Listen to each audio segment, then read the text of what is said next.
Hello viewers, welcome back to another new video. Today I will build another new i7 PC setup with MSI B460M PRO-VDH Wifi motherboard and Intel 10th Gen Core i7-10700K unlock processor, Aigo GP550Watt 80+ bronze power supply.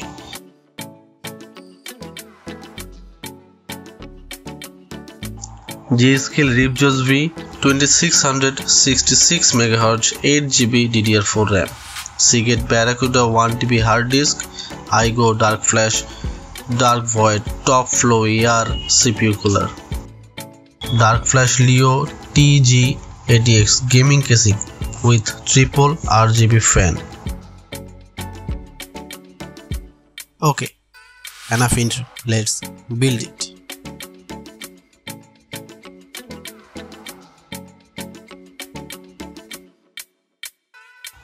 Motherboard I/O shield, Wi-Fi antenna, SATA cables for hard disk, MSI logo sticker, driver CD, M.2 screw, user manuals,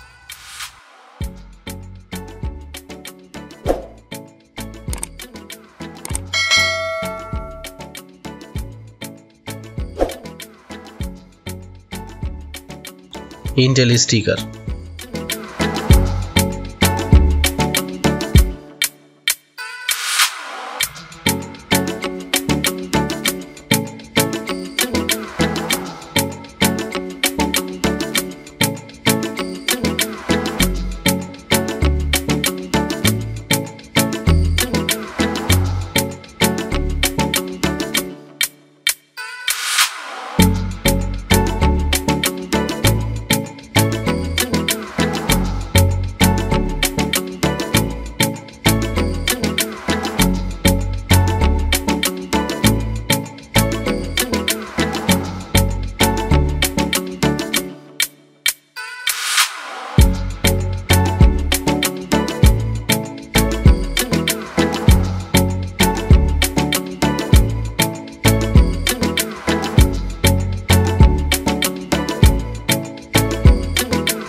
Thanks for watching.